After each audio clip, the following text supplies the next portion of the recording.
Welcome back to another edition of the Sports Exchange. I'm your host, Alex Ramirez. And I'm Shelly Aragon. Today, we will be covering a wide variety of trending topics in the world of sports. The NFL, college football, Major League Baseball playoffs, and much, much more.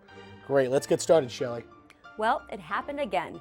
3 years after the Hail Mary, the Seahawks were bailed out on Monday Night Football by an officiating mistake at the most crucial moment of the game.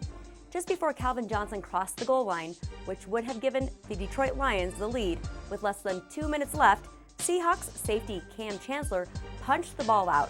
As the fumble was bouncing through the end zone, linebacker KJ Wright batted the ball out of bounds.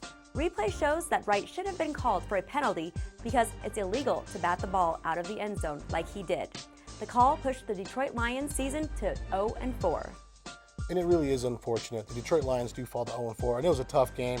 But head of officiating, Dean Blandino, came out publicly and said that the refs did foul up yet another call on Monday Night Football with the Seahawks. Imagine that.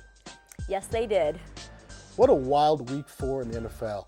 There are only 6 remaining undefeated teams in the league right now. The Patriots, the Bengals, the Falcons, the Panthers, the Packers, and the Denver Broncos, who in my opinion look to be the most balanced of the bunch. With the number 1 rated overall defense in the NFL, it doesn't hurt to have a 5-time league MVP at quarterback with Mr. Manning. It should be an interesting matchup when Denver travels to a surprising 2-2 Oakland Raiders this week on Sunday. The Miami Dolphins wasted no time in being the first team to fire their head coach, Joe Philbin, on Monday after a 1-3 start to the season. Philbin was 24-28 in Miami since taking over in 2012. Dolphins owner Stephen Ross said in a statement, "He is a man of the highest character and integrity that I developed a personal, close relationship with."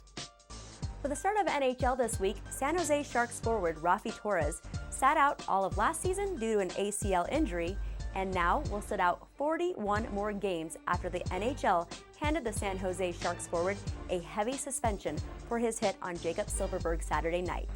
The 41-game ban will cause Torres to forfeit over $400,000 worth of salary, which will go to the Players Emergency Assistance Fund. Could you imagine forfeiting that much money? And moving on to UFC, Ronda Rousey continues to break ground in the mainstream media. The UFC Women's Bantamweight Champion will become the first female athlete to guest host SportsCenter.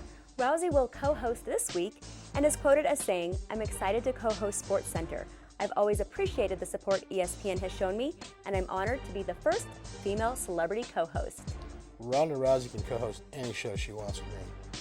The Chicago Cubs playoffs and baseball usually don't go hand in hand, but this year's different. The Chicago Cubs have not been in the playoffs since 2008 and have not won a World Series since 1908.